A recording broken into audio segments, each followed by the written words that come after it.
welcome to the ABCs of Mastering Marketing Efficiency. We're going to be talking about optimizing operations. It is a journey, and it's a journey to elevate your bottom line. So thank you again for joining us today. We do want to make sure that we're going to bring in a couple different perspectives of these processes and the way things are gone about. So we will definitely make sure that we're going to give you some ideas and how can we have some goals that we can exceed during these different times and as things are evolving so quickly. So through our conversation today, we were going to address some operational pain points. We're going to talk about collaboration and customization, and we're going to get into some operational streamlining best practices. And it's my pleasure to introduce you to my fellow panelists today, Kimberley Fulwood from KF Strategies, Chelsea Miller from SCORR Marketing, and I am Penny Coy. I'm from Workamajig. Kimberley is a consultant with over 25 years of experience in the marketing and advertising industry, helping both agencies and in-house teams achieve their full potential. She does specialize in operational excellence, financial management, and leadership development for creative businesses, solving the common problems that prevent agencies and marketings from delivering quality work, satisfying clients, and growing their profits. Now, Chelsea, she is the Director of Financial Analysis at Operations at SCORR Marketing. SCORR Marketing is a globally recognized full-service marketing agency specializing in health science. Her multifaceted role at SCORR involves everything from developing and overseeing standard operational procedures to leading IT and also AR and AP. She excels in leveraging technology and software to streamline processes, enhance financial reporting, and support SCORR's business goals. Both of Kimberley and Chelsea, they both have a great deal of experience and knowledge, and I know this conversation will give us all something to think and talk about after our time together today. So let's get into it. There are, of course, common operational pain points. So, let's start talking about some of those. I would definitely love to hear what Kimberley has found in her many years of experience of not only, working in the industry, but helping others, as well as, of course, Chelsea, you are welcome to chime in with that as well. Hey, good morning, everybody. Thanks for having us. We're thrilled here to be able to broadly talk about some of these pain points that I know that I've encountered along the way. Many of those that come to mind are lack of standard operational procedures, process and workflow. We also run into some lack of clear communication and what kind of communication tools we're using across the agency.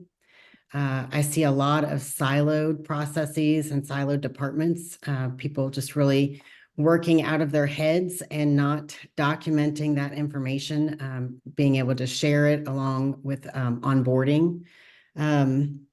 We see a lot of inadequate technology integration. So many come to us, either they're in Workamajig or they're not, or they're newly into Workamajig, and they're coming from all of these different sources of truth, whether it's, QuickBooks, Trello, Asana, Monday.com, you name it, they've been in it, and they're always in Google spreadsheet hell. And so we see a lot of that in trying to connect the dots and understanding how your business flows and operates holistically. I often communicate that, the tool is not the problem.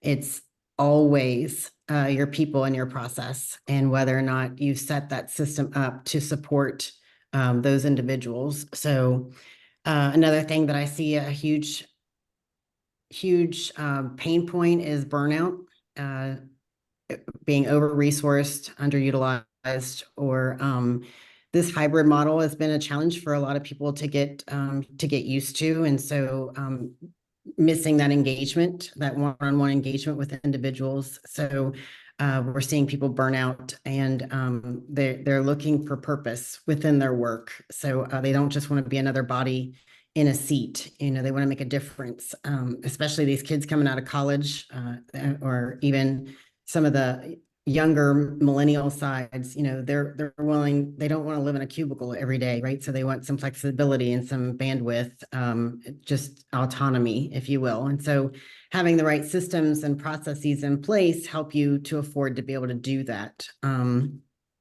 We also see a lot of resistance to change, right? Everyone hates change. And so that resistance to it, you need change managers who are going to help shepherd that process and shepherd that change. A lot of times you need a consultant to come in from the outside to really validate what you already think you know. It helps to have that outside source help herd the cats, if you will, and get that work done and get those things accomplished. And that's really a lot of how Chelsea and I became friends and colleagues now. We partnered together back in 2021 with Discovery and moved into 2022 with their initiatives and goals for that year and the coming years. And that's something that I found extremely intriguing. You don't see it quite often. You know, most agencies, your business strategy doesn't match your internal strategies, right? Your internal infrastructure. Everyone's looking at their client relationships and those profits and so on and so forth, but they're not looking at really how to get there. And that's something that Chelsea and SCORR Marketing did really, really well. And so Chelsea, I would love for you to chime in and start talking about some of those pain points that you've also uncovered. Yeah, I think that we can relate to a lot of the pain points that you've already mentioned. You know, just agency life and trying to control the chaos is definitely something that I think we're all trying to figure out how to do on an ongoing basis. When we first started working with Kimberley, we had our 3-year plan set out. We had our annual goals, and then we also had a list of pain points that we knew we needed to overcome to be able to get to where we needed to be. We had just come off a growth year, and one of our priorities was finding efficiencies and figuring out how to be more scalable. We were also concerned that we may have been over processing our technology and our people. We were a bit stuck in the day-to-day, and so we just needed that outside perspective, which is when we had Kimberley come in and sort of metaphorically take a look under the hood for us. And her initial audit brought light to some areas that we thought could be enhanced and streamlined. I think the first area that we looked at was enhancing our systems and our technology, specifically within Workamajig. I really liked how Kimberley built in some initial quick wins that really got our momentum going and built some confidence with the people that were outside of our initiative team. These were immediate solves like within our system settings and employee notifications, things like that. We also worked on our project templates to make sure that our schedules, and I think Kimberley mentioned this as one of a pain point, that collaboration and communication isn't always where it needs to be when different teams are working on projects together. So she did help us tweak our project schedules to get that collaboration to happen earlier in the project lifecycle and to make sure that that was a priority. And we typically like to think that we can use our project schedules for about 80% of the work that we do. And so those are really important to the efficiency of the service lines that are working on those projects and the project managers that are keeping an eye on them, on the budgets, and making sure that everything is on time. We were also able to give our managers push button resource reporting, which has been huge for them. They're able to look and see their team's upcoming workload. They can also work with our resourcing manager to balance the workload so that we don't, again, come into the pain point of over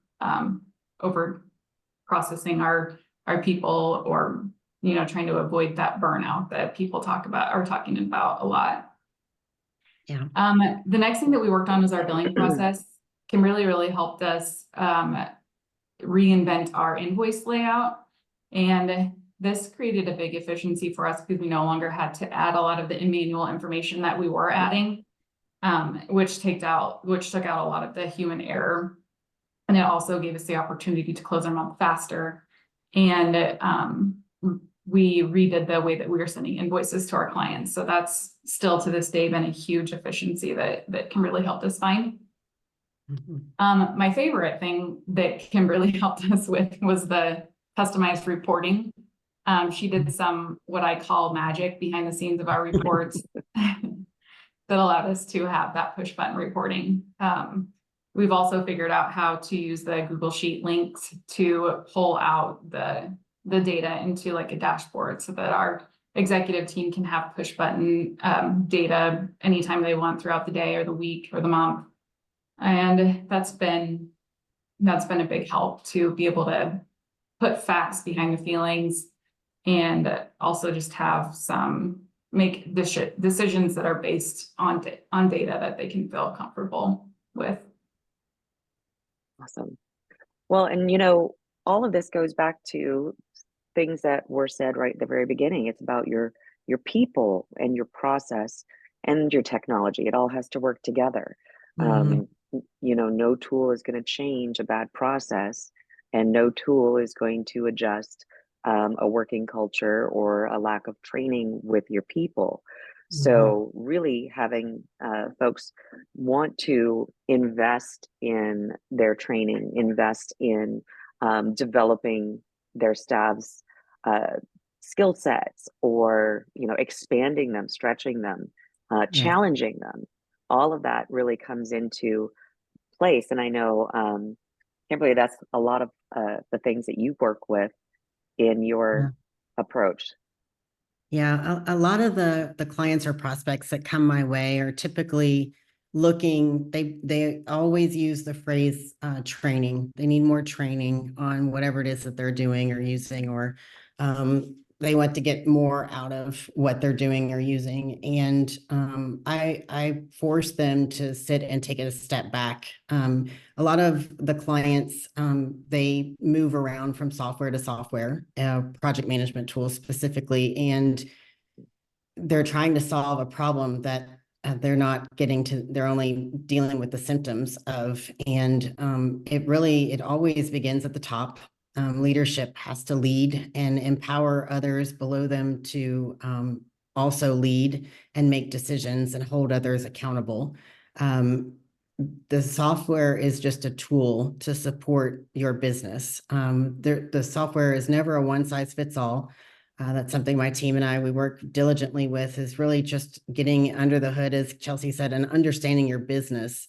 I don't look at just the software. I look at what your workflow looks like. What do your people do? How are your people structured and titled? What do those titles look like from a service function within the organization, and how do all those map together? I also go a step forward and use tools like the predictive index to measure behavioral assessments and learning to understand what the different roles are, what are their blind spots, where are they being stretched, and are they even in the right seat? I've often, redesigned org structures and moved people around the organization. I love to start from within. And I've also even, gone and recruited and hired roles within agencies and implemented entire operations teams for these organizations, because it's a gap that's missing in a lot of agencies. And unfortunately, leaders look at the operations side of the business as a cost center, when in fact they are the ones they're the cog to the entire machine that keeps everything moving.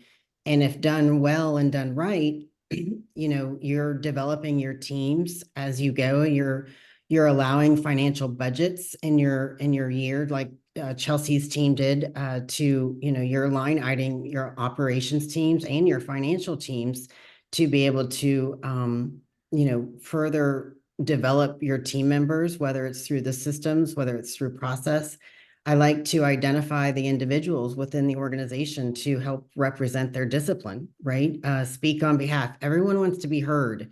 No one really enjoys complaining. They just want to see solutions, and they want to be part of that solution, right? So allow them to be heard. And then what often happens is then that team then becomes a committee in which they shepherd both the system and the documentation and so on and so forth. And And when you do that, you don't lose as much knowledge base, right? When it comes into turnover, because now you've got it documented, it should be completely transferable. And quite frankly, anytime I've developed this type of work with organizations, my methodology works across the platform. It works for small businesses. I can go into a restaurant and see all the broken parts and pieces in their process, and I start to pick it apart and can help identify where the gaps are. And it really comes down to training and developing your staff, whether it's further developing them in the role that they're in, or it's teaching them how to write a creative brief, right? If people aren't doing it to the level that we want them to do it, then let's have a lunch and learn. Let's train them and retrain them and retrain them and retrain them. You're only investing in your organization when you do that. And when you optimize your business infrastructure and you take care of the people who are making the things work, you're inevitably going to be profitable because you're going to be working more efficiently. Absolutely. And, you know, with that reporting, we all know that there is no reporting if there's no data. Yes. So making sure that the data is there, and sometimes that is, you know, the ever-present time entry, Right. and making sure that we can get that time. And really, you know, I always try to put a spin on time entry, because it truly is to make sure that we are enabling our teams to have appropriate time. We're identifying if I need to plan better, do I need to budget better. We can also then be identifying the actual difference between not only just billable and non-billable, but some of that non-billable time is productive. Yes. So it can't just be bucketed. And so I know that's something that you really go into with your, Drive home. uh, Yes. yep, I was just having a absolutely. conversation yesterday with a new client, and I've already warned any of my clients that, you know, I might whisper information. I'm not going to say who you are, but you know, they're all wonderful, and so they get me, so they completely understand. But I was just speaking to someone yesterday and defining the project management role for their organization. You know, I see things a little bit differently than some of the other consultants out there. I love David Baker, believe wholeheartedly in a lot of what he does. And, but you know, we're different, right? So I've lived and breathed the project management role, and I've either, whether it's with traffic or resource or operations, whatever you name it. And really just, I can't define a role without understanding what burdens are out there. And in order to define what the burden load is, I have to understand what the time entry looks like. And so while I wholeheartedly believe in value added billing and fixed fee and so on and so forth, and it takes what it takes to do the work, there are benchmarks to everything that we do. Every agency tells me just how unique they are. And there are benchmarks to everything that we do. And I help them see that, and then they start to get it. They are unique. Everyone has a unique offering, and they have unique creatives. And some of the caliber of agencies that I've been able to work with are just amazing to me. And even being in the industry, I've worked with some high caliber creatives and helping them understand that even that idea in the shower is still productive. Bill it. We want to see it, right? It's really difficult for you to understand how well you're managing the work and how efficient you're working. You know, how lean can you be without that time entry? Because that time entry is going to show us what our trends are. It's going to show us what scoping work looks like. It's going to help us understand, you know, the true busy index. Oftentimes I come into an organization and everyone's like, I'm busy, I'm busy, I'm busy. Well, are you? Are you? And I require a day in the life. And, you know, I've had days in the life speak volumes to me versus what's in their job description. I found in one day in the life with one gentleman and an in-house team that he had quite a bit of time left on his hands. And so it really helped me understand, okay, like, well, we need to understand this is the direction that you need to go. We need to map out the processes, so on and so forth. So it's really about communication and documentation, and the time entry helps support all of it. Do you have to bill hourly? No, no. This is information that I ask my teams to measure internally. And that time entry speaks to that. So, with your project managers, when you're defining project managers and how can they manage the beast, which is the system, it does take a level of skill to do that, to be able to move, because you're only going to get, this is what I told Chelsea, like we have to get your systems and your processes 80% of the way, because you're going to have those days, weeks where the CEO is going to just come in and drop a pet project on your lap and we got to get it done, right? Or you're going to get an RFP and it's all hands on deck. Without that 80% viewpoint, it's really hard for you to be nimble and to be flexible in those moments. And it's also a detriment to your organization, because what if you do win this huge new piece of business, but you don't have the staffing model to support it?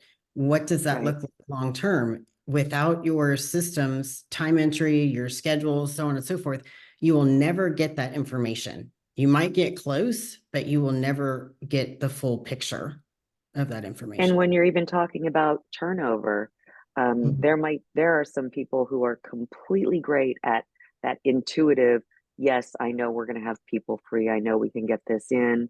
Sure. Well, if that person leaves, the next person might not quite have that gift and they don't have the history there. Right. So having those processes in place allows someone to come into that role and really own it, because of the parameters that you've structured around those things. So exactly. Yeah, I now, think we were fortunate enough to have a really good culture around timesheets. And it took some work to get there, a lot of reiteration and different trainings and retrainings. But not only does it allow you to look back at the work that you've done, but it also allows you to forecast and to resource for the future, which is, I don't think a lot of employees realize it, but that's really beneficial to them, to make sure that we're not over scheduling them. Right. and And those I know, those no, go custom ahead. reports can give you the kind of information that helps you. It tells part of the story, right? So, we all know we have our seasons where it's all hands on deck and we're working 110, 120% utilization. But it's understanding on a normal level, when it's normalized, are we over resourcing a certain person? Are we over resourcing a certain department? Are we underutilizing a certain individual because they might be a little slower or they're not as experienced? Well, how are we going to get them to that place? How are we going to stretch them into that role if we don't give them the opportunities? Yes, it's going to take a little bit more time and investment, but that's where leadership comes in and says, you know what, it's worth the investment, whether it's a new client relationship, say, you know what, we know that this is a $20,000 project, but we're going to do it for 10. We're going to still work it as if it's 20 grand, because we're not going to detriment the quality or the time that it takes for our people to do it, but they sign off on it, right? Those are conversations that are had. And so when you're having these reports that then tell you part of the story of, okay, well, why was this person so low in utilization? Well, because I had them working on our branding this term. They've been pushing the envelope in social media or whatever it might look like. It tells you part of the story so that you can make more informed decisions, and it gives you more line of sight into what the future holds, based on what actually happened. And Chelsea, can you speak to, I know in past conversations, you've talked about how you guys it's a constant, it's a revisit. And as well as when you have new staff coming in, that you're kind of setting those expectations right from the beginning with their training. Can you speak to that a little bit? Sure. From day one of the very first trainings that we do for a new employee is timesheet training. And so I think it's just right off the bat, setting the tone for why they're important. They are important. Everyone from our intern to our CEO does a timesheet. I'm a non-billable employee at SCORR, and I don't bill my time directly to clients, but I still do a timesheet every day. And so it's just it's the culture around that we have that's important for everyone to do their timesheet. And we did do department when we were first rolling out a new process for timesheets. We would do department roadshows. We'd visit each department meeting and do a training for them. We might do that twice a year and just continue to revisit. And that muscle memory is just getting into the habit of doing your timesheet every day. Some people, I it love might that you take call it a road show. That's very fun. It makes it. roadshow, lunch and learn, whatever it Yeah. is, whatever it is to keep them engaged. But yeah, make it a little bit fun, and then I think just continuing to train. And Well, it's also everyone, you're going to get more buy-in. So that's one blog I've written is about how to get employee buy-in. It's like our #1 hit blog, and it's like 3 years old already, but it's still a #1 because it still resonates with people. Is what I said earlier, everyone wants to be a part of something, and they want to be heard. And so when you're working alongside these individuals, if you allow them to help author the solutions, your adoption rates go through the roof. And when you're measuring time, it's helping them understand the why. Why is time so important? Why?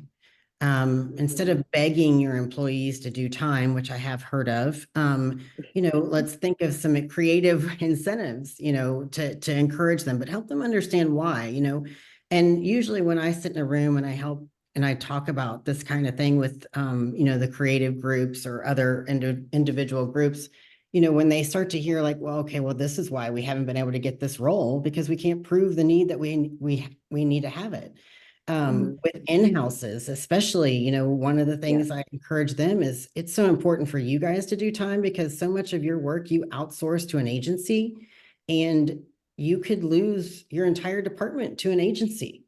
And I've seen it happen. And I've Yep. seen agencies actually absorb those departments and become part of their own. So we have to prove the need. It's a financially run business. We sell our time. We are servicing clients. And so it's really important that people understand the why behind everything that you do, whether it's a new vision that you're pushing, whatever it looks like. You have to have your business strategy match your talent strategy, and your talent strategy has to be on board so that they can help author and shepherd the process.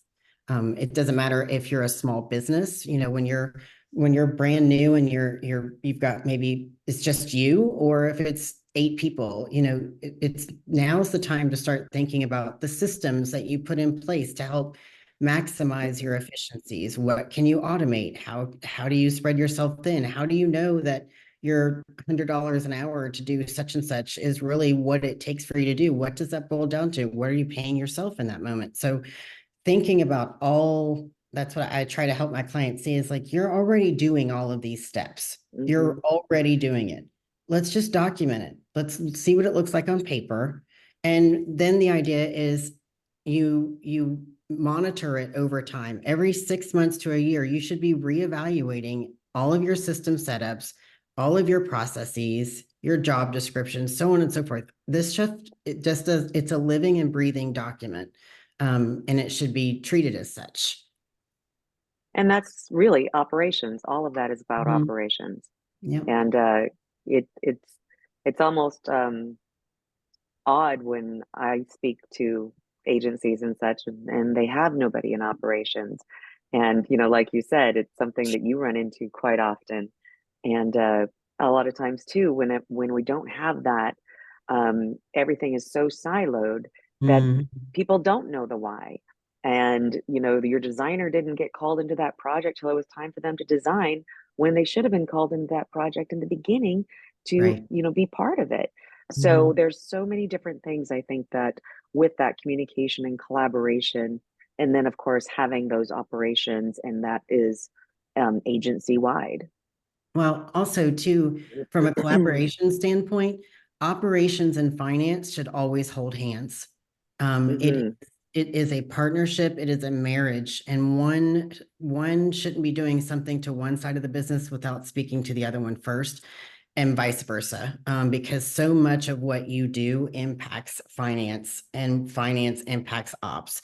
So whether it's, training and development, whether it's technical, whether it's freelancers, whether it's time entry or security access or any of those types of things, you have to bridge that gap, because oftentimes what I found when I put those people in a room and they're authoring it on behalf of their discipline, they are suffering in silence. And so then they suddenly Mhm. hear this other person across the room that they don't get much engagement with throughout their day to day, but they realize, oh my gosh, they have the same problem. And Mhm. what I'm doing is making it harder for them, or what I'm doing, the system could be doing rather than putting the burden on a human. And it's really learning how to balance all of that while pulling the levers and pushing the buttons of the system to work harder for you so that you can be working smarter. Yeah, absolutely. And encouraging that flexibility and adaptability along the way. Absolutely. Excuse me. Where we can take advantage of I know most places now have generational knowledge because we've got all of us that come from our own Mhm. different personal experiences, our work experiences, and what our way of approach is, and we can learn so much from each other, and embrace those differences rather than silo those differences. Something too, I try to encourage my teams is that, when I've walked into a system or processes that are like non-existent or just really broken and haven't had any special tender care by them in a while, or don't don't assume you know everything either. Just because it's the way you've been doing it doesn't mean it's the right way to do it, right? And so I'm often having to, I always think beyond your ask. And I challenge like even my account people within the organizations. You've got to think beyond your ask. Just because you're billing time and materials and the client will pay whatever you want them to pay doesn't mean that you're being a good steward of the budget that they've been given or the relationship that you've been given. And so it's having that level of integrity and coaching and development. Again, you don't know those things unless someone is teaching you and coaching you to do it, right? And so if you Hmm. don't have the right people in the right roles within an organization, and I would really strongly urge all the CEOs out there to really consider putting budgetary line items within your operation budgets and your financial budgets for your teams to allow them to get the training that they need if it's on the system and how to do things, or if they know that they're doing something really, really hard over here in Excel and they know it can get bought into the system, but you're not willing to pay the money to get them to have that learning, you're really costing yourself more money by doing it because you're having an individual do more laborious administrative duties rather than focusing on the skill sets that you hired them to do. And so that's the other thing that I love about the behavior assessment tool that I use is it helps me look at people and where they live in a quadrant. And typically you can stretch side to side and up and down with ease, right? Because it's in your wheelhouse. As soon as you have to stretch diagonally, it's not that to say you can't do it, but it's going to take a different level of effort to get you there, a different level of enthusiasm that you're going to force yourself to get in to be able to do it and do it well. And so I would encourage the leaders really to start leading well and encouraging their teams to learn more and do better. Again, your teams shouldn't be coming to you without solutions, right? So they should already be Right. doing the work, doing the legwork to get you the information to make it an easy yes, right? Hmm. But you should still, since we start looking at budgets and planning for the following year, usually in third quarter, start thinking about, what, let's put something aside for like Chelsea and them do. They looking at what are our goals in the next year? What do we want to do in the next 3 years, and how do we get there? What does that plan look like? And it's not always a bunch of leaders in the room. Sometimes it helps to have those individuals with boots on the ground who are in the Hmm. weeds that can help you get to that place. And I get in those weeds with my clients because if I have to get down there in order to give my leadership what they need and want, and I have to be able to help them understand how the different efficiencies have to come into play and what people need to be doing differently to make you more money so that you can grow and scale and go into all those new markets and buy up buildings and whatever it is that you want to do. But Well, I also I feel will like also, when you're investing into the further education, like a boot camp of Workamajig or a conference or an Excel class or whatever the case might be, there has to be an accountability too that I can afford to send 2 people, but those 2 people can come back and show 10 people. Absolutely. And, and they can do rotations to different things, but we can share that information and grow together. Um, because I feel like sometimes there's a hesitation because it's just one person, but that one person can really spread that knowledge out to others. Absolutely. It's a And huge cost savings when you do it that way. I used to always do that when I was in the business is you send 2 people to a conference, we'll be prepared to give a presentation and a training when you get back.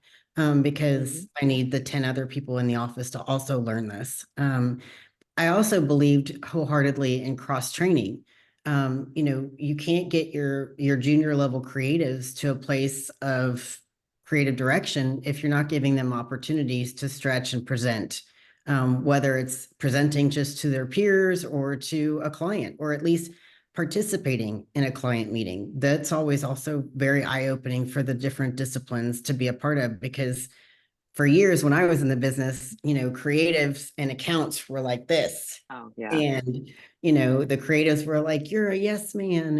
And they're like, no, you don't understand the client. We all have at least one client that's the gorilla in the room, right? That just sucks the life out of all of our resources and just takes a little more hand holding. Well, guess what? You can develop a process just around that one client. You can develop templates and systems just around that one client, so that when that client comes in, when everything else is 3 to 4 rounds, we know we're building you with 10, and you're going to have a much longer approval process. And so when you build those benchmarks, so that when you're going and doing the work at that point, you're pulling in the right kind of templates to support what you're doing. So if you're constantly recreating the wheel every single time you do it, it takes a lot more time, a lot more effort. You never really get the kind of reporting that you need. You get a lot of frustration and discouragement among teams and individuals who are responsible for those types of things. So it's just so important that leadership just pays attention to that kind of thing and puts the right people in the right seats to help influence it along the way, so that it doesn't reach a point where it's like, once it gets to you, it's a problem, right? Right. So when you're working with a team, how do you address breaking down those walls for that communication?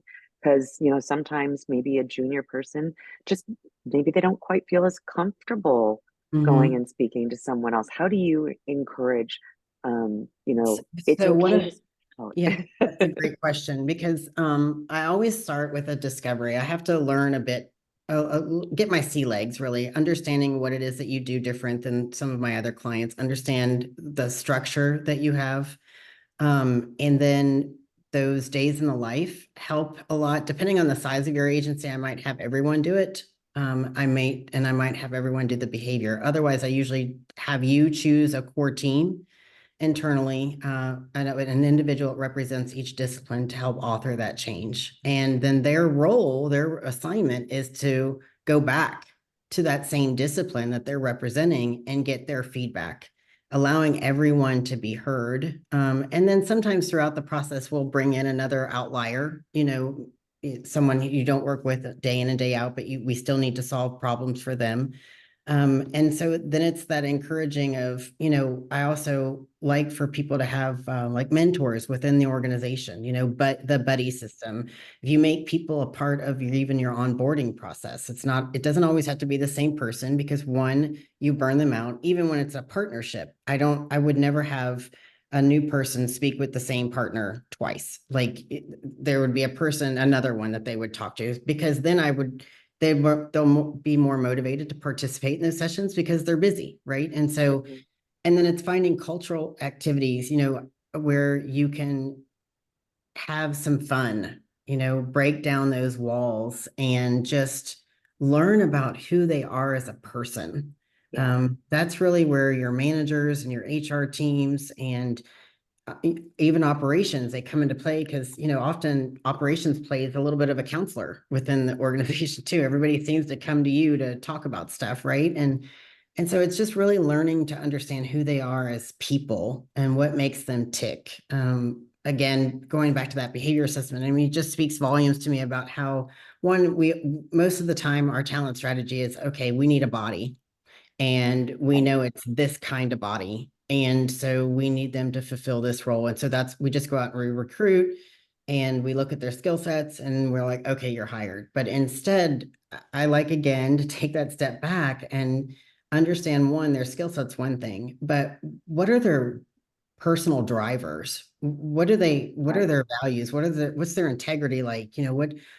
And so that behavior assessment will tell me that, like, basically what's your DNA? And then it'll also tell me, how do you think you have to show up at work? Like, how much do you change in the Yeah. workplace? What are your blind spots? What are the areas where you have some opportunity, and what kind of training do you like? It really pulls that out. And when you're in operations, primarily, you get to know all the different people and the different personalities, and understanding, like, just like with our children, you don't Yep. parent every child the same way. What works for one doesn't work for another. And it's the same with our colleagues, right? What you do with this creative and what you get out of them is not going to be the same as you get out of the other one. But it is important to have structure and consistencies. And so that's where your workflows and everything, and through your systems, whatever you're using, helps you create that consistency. So like a creative knows exactly what they're going to get from every single account person. It's not going to be different. This one is going to manage their client expectations in the same manner that everyone else has been trained to. And so people can start to learn a level of respect for one another because they share in the pain point, they share in the solution together, and then they work together to make it happen. Yeah. I think that Absolutely. your personality assessment example is great. And I think it also goes beyond just the hiring process. We actually have a map of our personality assessments across our organization, and we can look and That's see where awesome. other people land in their quadrant. So we can understand more how they communicate and how we can communicate to them to sort of, Penny, like you said, break down those communication barriers and get people more comfortable collaborating and interacting with people that they don't typically interact with every day. And Yep. so I think that is important. I agree with you, Kimberly. And I life love that you lessons post that. also They bring can find their kindred spirits. Oh yeah, Yeah. absolutely. Yeah. Because, well, plus two, it also helps you even in your own relationships, because you start to learn, like, oh, that's what stresses her out. That's when she starts cleaning, when I start cleaning the house and I start organizing all the cabinets or whatever, my family's like, okay, what's wrong? Because Mhm. it's just what I like to do. That's how I channel my stress. And so you Yep. just start to learn how to better communicate with one another. I think that's something, just as a human race, we're not the best communicators of telling people how we feel. And because we want to put facts behind our feelings. I love that phrase, Chelsea. And just helping people understand, listen, this is our job, right? And we're all in here together. We're all here to make money. We're all here to have a work-life balance. So let's work together to make that happen. And with those behavior assessments, there's the kind that I use, a predictive index. It tells you who you are from your personal makeup. And usually that's only going to change about every 10 years, because you grow, right? You grow as a Yeah. person. Some of what your old blind spots Experience no longer things. your blind spots. Right, exactly. And Mhm. you learn different ways of communicating. And what you think you knew back then, as that young person in the department who thought they knew everything, which was me, I'm like, everybody, okay, why would you do that? Why didn't they do this? Why didn't they do that? And then you get into that role and you're like, oh, okay, that's why, because they're protecting me and they have a lot more experience with this kind of thing, and they've been very successful over here. And so you just have to trust the process, right? Yeah. Where your self-concept is really how you think you need to show up at work. And so that really is highly dependent on your personal life. And whether or not you're brand new to an organization and you're taking that exam, or you've been there for 10 years. And so you're so used to, oh, we've tried that before. We've tried that before. Oh, we've tried that before. Oh, we've tried that. And so you've lost faith, essentially. Yeah. And so those assessments are really neat, because you can continue, if that person stays with you, it can follow through the whole life cycle of your entire employment and really help you grow as a person. And putting the right people in your world to shape you and mold you into the person you want, to the best version of yourself. Well, and also to your note, if you're hiring, if you know in that 5-minute interview time and it looked good on paper, it, everybody can put on a show for 5 minutes. Oh, yes, they can. Mhm. And to have something, a tool that you could actually use, for understanding a little bit more about, who they are. Because, in everything in life, oftentimes we just don't know what we don't know. Exactly. And Yeah. discovering those things can really make our lives easier. Mhm. Yeah. All right. Well, obviously, data is crucial for informed decision making and capacity understanding. Regular process evaluations and optimizations are imperative for leaderships, and also to get employee buy-in. We're working together, we're trying to solve problems together, but we all also need to contribute to those problem-solving tools. And definitely consultants offer, an outside look. Someone who can come in and just say, "Hey, I've got the experience. Let me observe." Because, oftentimes, even personally, when I'm doing demos for folks and I ask a lot of whys, I mean, if any of you ever had a demo with me or spoke with me, I ask a lot of whys because I want to understand, why are you doing it that way? And you would be surprised how many times I hear, because that's the way we've always done it. Mhm. And then I ask again, but why? Right. What are you 5 getting out of whys. it? 5 whys, exactly, exactly. So, we would love to open up. If anybody has any questions that you'd like to ask, you can direct it either at the whole panel or specifically to any individual. Um, we can definitely take a look at those. And let's see. Melissa has a question. She says, "We have asked our leadership team to give us some guardrails regarding non-billable work and tasks, but it's Mm. still not concrete. Does anyone on the panel have any insights onto best practices regarding non-billable work?" Oh, yes, that's one of my favorite subjects. I often, so the system, all your systems can recognize what's billable versus non-billable. Again, a lot of it starts all the way at the back end, what you define your templates as, right? And so like if you have an admin template that holds like your tech issues or your downtime or just general meetings outside of a project, that's one project. And that's where you allow people to book time. But I like to break that non-billable out. Because you do internal work, because you are doing strategic growth initiatives like Chelsea's team does for your own organization, that requires time, it requires effort. And so you need a project to capture that. You also have new business, whether it's new business with existing client relationships that you have, or you're using the tool opportunities within the organization. Those two things also are seen as non-billable. And so that's where you want people to book their time, because you're not billing it to a client. Now, and then I build reports to help dissect that non-billable hour. So how much of this was PTO? How much of it was overhead? How much of it was internal work? How much of it was strategic growth? So on and so forth. And we can dissect it as down as you want, as much as you want, and then look at it by client and look at it by project and look at it by type and so on, and department. And so it will tell you a lot of how your non-billable is actually being spent. But the other thing is, I have been challenging people to rethink productivity, because oftentimes, colleagues are in the kitchen and they might be grabbing a cup of coffee or even on their way to the restroom, and they stop and they pause and they start to talk about a client work, or they start to talk about an internal initiative that we're working on. And oftentimes they will go back, and when they book their time, they book it to admin. And it wasn't. It was productive work. If you spoke about a client, you're collaborating, you're conceptualizing, you're brainstorming, you're doing critical thinking. That's billable time. And I would You strongly might have urge had the big idea happen right then. exactly, right? Like, and so you would want to book that time to the client. And then if it's an internal initiative, put it on the internal initiative. Unfortunately, if too many people have that dumping ground of an admin time, and that admin job can actually be a great way to find out other issues. Like, so if you see a lot of people booking time to tech, well, what's the tech issue? Is it Wi-Fi? Is it network? Is it workstation, what is it? And so then that could lead to you having conversations about, okay, maybe we need some upgrades or things of that nature. So you build these projects, even your non-billables, to feed you information so that you can make better business decisions. And so that's just one of the ways that I do it. And, I remember Chelsea saying that when you came in, you did a few things that were quick wins.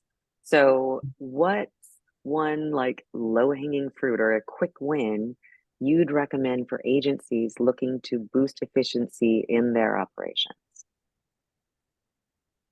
Is that to Chelsea or myself? Either one of you. Okay. Because I know Chelsea had mentioned some that you had done, so I don't know if you have I'm always certain trying to ones that you. introduce some quick wins just to gain momentum. A lot of times Mhm. when you bring someone like me in, people are already discouraged and they're already thinking, oh, the UI this or the UI that, and every agency out there has something to say about the UIs. But Mhm. those quick wins are sometimes just turning on a notification, or maybe it's just creating a view that's only this group sees. I had an in-house where they didn't realize that every time they got to the window, they needed to just click the search button and information would appear, right? So Oh sometimes you gosh. can just go and get those things to automatically run like that when you hit the window. It Mhm. just depends on how much information they're chewing on. Or so Yep. notifications, turning on conversations so that people know how to communicate within the program. Creating holiday and PTO calendars within the system. So easy because it helps the system know when to skip holidays and weekends within your schedules, right? And Yeah. little things like that, or creating different template type work for easy projects, things of that nature. Anything else, Chelsea, specifically that we did for you guys? Yeah, I think a big thing for us was the budget, some of the budget reports that we gave the client service team access to. They were super excited about that. It's really easy for them to navigate to it, and they just have to hit search, and the information is served up for them. So they don't have to have any extensive Workamajig knowledge or have to come to someone in our department to pull that information for them. Right. That was a big win for us. Yeah. Absolutely.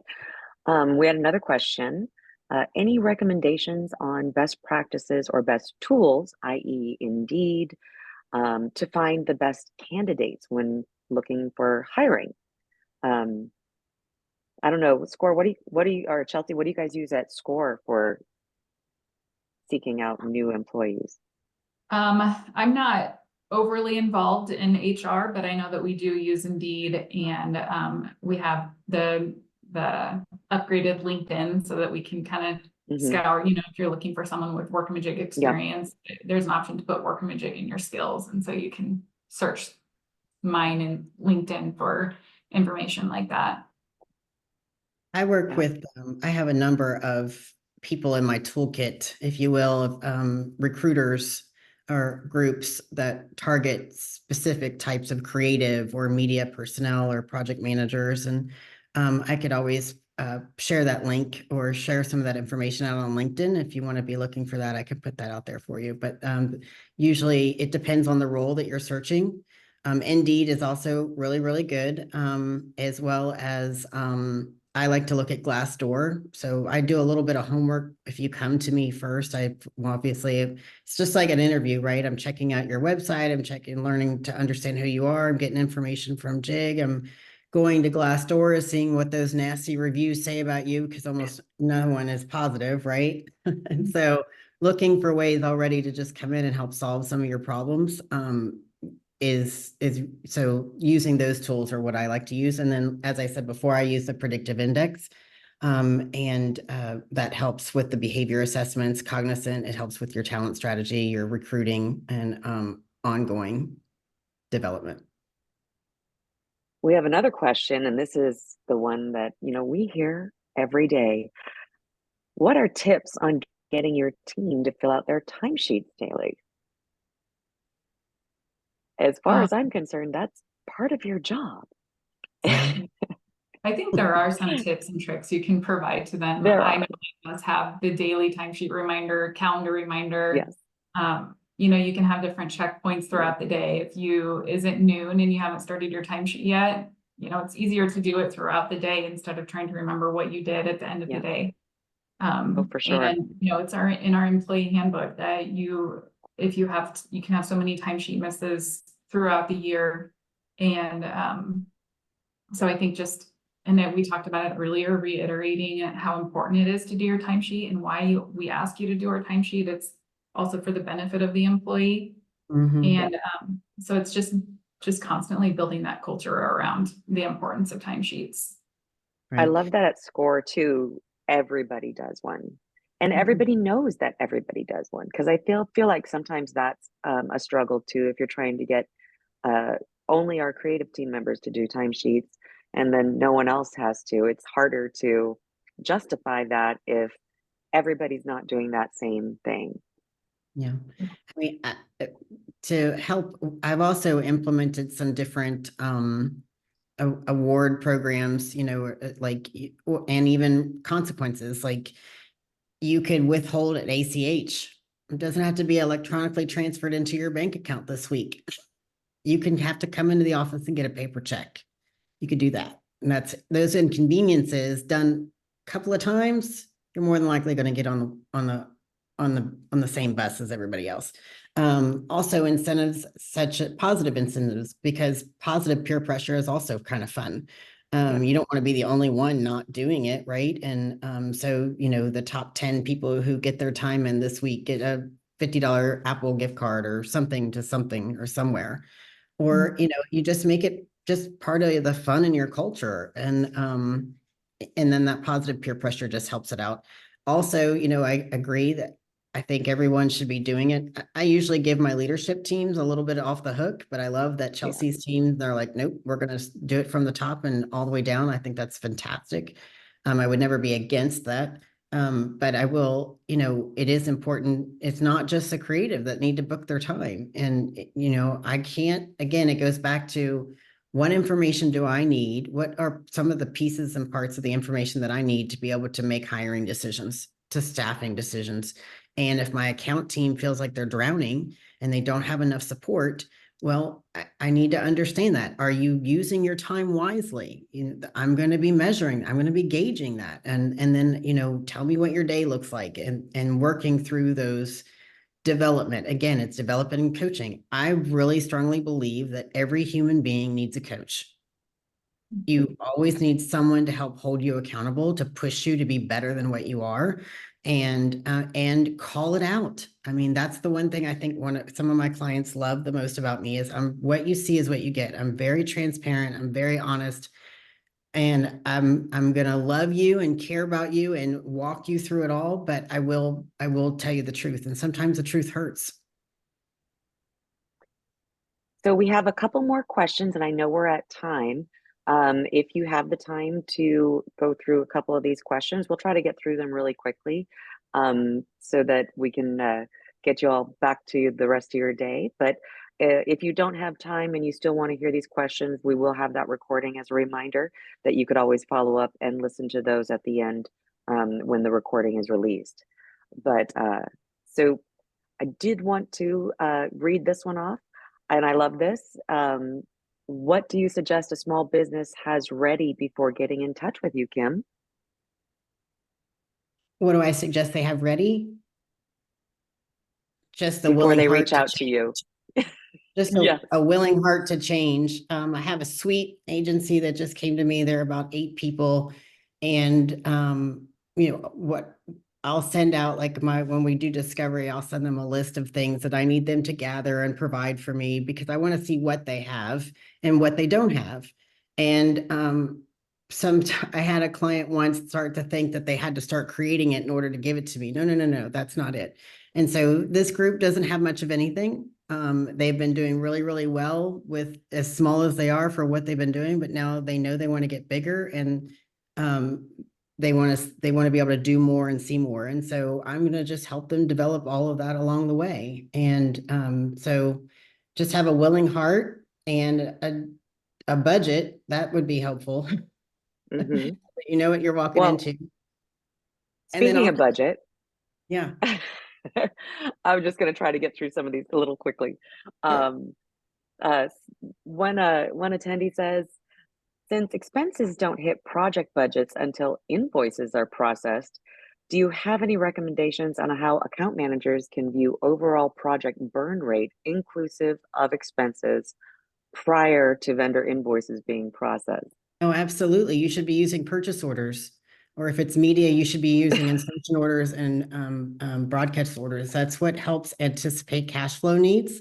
And so that's the red flag that AP needs in order to know that that bill's coming. And then if we have some approval processes in there to where, you're signing off on that invoice, making sure it matches your PO, but those POs automatically show up on your project dashboards. And so you can already start to see what that looks like. You should also be using your estimates, estimating your labor and your anticipated outside costs so that you can compare what you estimated versus what's actually happening. Absolutely. As soon as I read that, I was like, POs. So Yeah. Ding, ding, ding, ding. ding, ding, ding. Is there any ideal ratio for marketing agencies in terms of how many project managers, writers, graphic designers, and developers? No, that's a loaded question. I was asked that about PMs yesterday. I mean, it's so dependent on so many different things, right?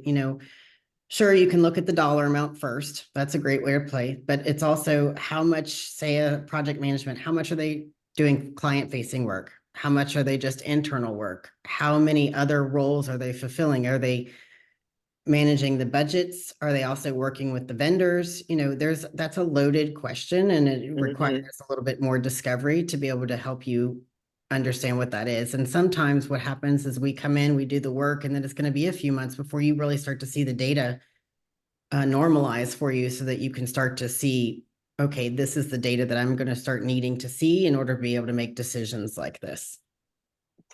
Then we had a question for Chelsea. Can you talk more about the information data that you mentioned you export for your leadership team? What data? How often? Is it because it's not in Workamajig? Is this daily? If you could elaborate. Yeah, so all of the data that we are presenting to the leadership team is exported from Workamajig. One example of that is our utilization report. So we can see how we can look at the amount of time that our service lines and client service team was billable to client as opposed to non-billable work. We also have our internal marketing initiative where if people are a little bit low on client work, we can have them work on our SCORR Marketing's marketing. And so that's a piece of the data that we're pulling out. We do that. That is a Google report, so it updates every 5 minutes, so you can look at any point of the day or the week, and you can see utilization for your team. We also do profitability reporting so that we can look at how efficient our projects have been. We can look at it by client. We can look at it by project type. This is something that we would report on quarterly, so we can look back on the projects that have been closed in the quarter, and we can see which ones were more efficient than other ones. And we call that labor profitability. And so those are a couple examples of what we would typically pull out. But what was key in what Chelsea said is the data lives in the system, and they're exporting it from the system. So the system is only good as the data put into it. And so a number of those reports, especially the utilization specifically, you can put those on a schedule automated system. So oftentimes I'll set it up to go out the first Tuesday of the following month so that you can see what actually took place last month, and then be able to have those ongoing decisions, and then always having your reports ready for any other internal meetings that you might be having, whether it's a status meeting or, profitability reports. Yeah. And then of course, we do the profit and loss reporting. We report on any write-offs that we've done that month, and so there's lots of them. I could keep going. Lots of reports. Yes. And again, there was another question about the recruiting. So, Kimberly, you said you would post that on LinkedIn, or where did you say that you would provide some of that? If you private message me and connect with me on LinkedIn, I'll be happy to send you that information. Okay. And Jay raised his hand. Let's see. Awesome. All right.